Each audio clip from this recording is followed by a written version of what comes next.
Ladies and gentlemen, this is internet personality Vangelus, and I'm digging back into the distant past present of 2013 to show you one of the first entries in a new Fansproject line.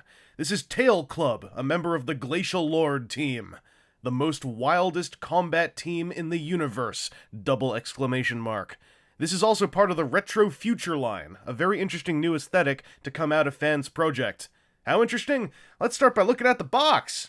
Check out the gaudy color palette and solid bold text. Breathe deep the gradient-loaded old-timey character art. And notice the cracks, creases, and water damage, all part of the base graphic design of the packaging. Now take a look inside and confirm your suspicions upon seeing a friggin' styrofoam insert in the old country way. Between the styrofoam and the fake age damage, even present on this little dude's backing card, it should be clear that Fansproject are making a love letter to old robot toys that goes beyond the figure itself. There are even outright G1-styled instructions and stickers, some of which were already applied off the sheet before I popped the seal on this guy. Asymmetrically applied, even. Lucky thing I don't have OCD. I got plenty of other problems, but anyway. The bigger piece of retrofuturism in the box is this robotic Didicurus, which, according to a quick Wikipedia jaunt, is a distant relative of the modern armadillo. Right down to his angles and proportions, this little guy feels like a toy from the golden age of transforming robots that never crossed our path till now. His paintwork is crisp and clean, mostly consisting of vibrant orange details over his Arctic Dinobot-style palette of white, gray, and red. As far as posability goes, there isn't much. Thanks to the transformation, you can swivel Didicurus's front legs and make his head nod. The other passenger in this package is the little robot named Tailclub. Right now, it seems like a silly moniker, but it'll soon make a lot of sense. Sharing his Didicurus buddy's color scheme, Tailclub looks like a member of the same genus that spawned the Headmasters and Brainmasters of Transformers Generation 1. He's also just as posable, with swivels at the shoulders and hips. A small hint of modern design sneaks into the legs, as they are separate pieces that can move independently. Tailclub can also form a Beast Rider mode by standing in a specially cut slot on the Didicurus's back. This is oddly endearing to me, mostly due to how 80s box art they look together when Tailclub's waving his arms up and down. The connection is surprisingly solid given its lack of friction. However, there's a much tighter connection you can make between these two, so let's engage their robotized fusion! The transformation begins with some parts leprosy. After that, the Didicurus does a very simple Scramble City-style flip and change to form a sort of exosuit. The shin flip is a cool touch, given that those limbs could have just been a sliding mono leg. Though you can peg them together into a mono leg if you want full retroism.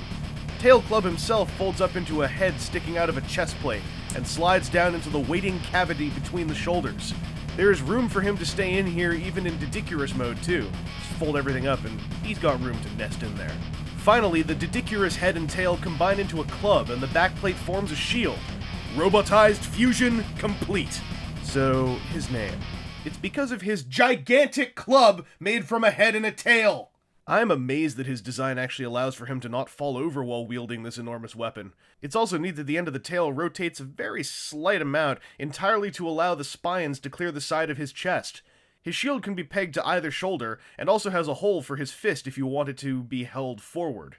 Weapons aside, Tailclub has the squat, square proportions of your classic G1 Scramble City limb robot. He's about as posable, swiveling at the shoulders and doing little else. I'm impressed that the smaller Tailclub robot head somehow works on this larger body, going from a well-proportioned cranium in the smaller form to a thematically sound peg head in this larger form. The head can also fit into a Scramble City combiner socket, which leads one to wonder. Let me just nullify all speculation and show you this guy's prescribed limb mode. He basically turns into a stump, but then reveals a slightly modern edge as his torso core spins in place using a smooth and clicky ratchet joint. This reveals a peg of identical size to Tailclub's head, which then plugs into the kneecap of the Glacial Lord. Finally, drop Tailclub into the Didicurus backplate and you've got a completed combiner leg. While this is the only member of the Glacial Lord team at my disposal at the time of this recording, I'm excited by the prospect of a ratcheted knee joint internalized within the leg. It's a nice little shot of modernization that doesn't erase the loving homaging nature of the Retro Future line. Also, if you arrange Tailclub to form an arm instead, You not only reveal that this guy is Scramble City capable, but you also can see that his leg sliders add the incredible bonus of a secret elbow joint for his arm mode.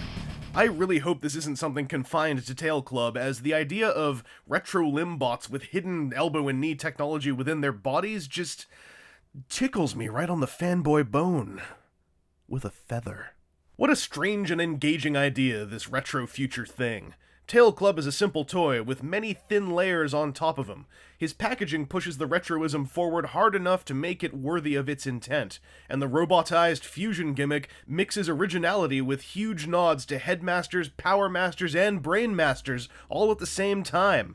While the toy is simple, obviously trying to look like it came out of the 80s, its multi-part internal play pattern and camouflaged hints of modern engineering elevate it without hitting the ceiling of its own intentional limitations. There's also something to be said for a toy that looks like a G1 combiner limb, but feels twice as solid, thanks to its modern ABS plastic construction. Tailclub's role as an ambassador to the retro future concept is a success, as far as I'm concerned. He shows me that Fansproject has taken the risk of a concept that could come off as lazy in comparison to their existing catalog of work, and walked the fine line of adding as many bells and whistles as they could without cutting down their own retro future mission statement. If you have any love left for the feel of a classic transforming robot toy, especially the ones who could combine, I'd say that the Glacial Lord bots will probably be worth checking out. I think Tailclub will be running around $30 at online retail, so take into account all factors, packaging and aesthetics included, when you make your decision.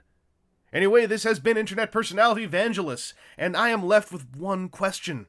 Tailclub's fallen through a meta-time portal and into my hands, but what about the other 4 members of his team?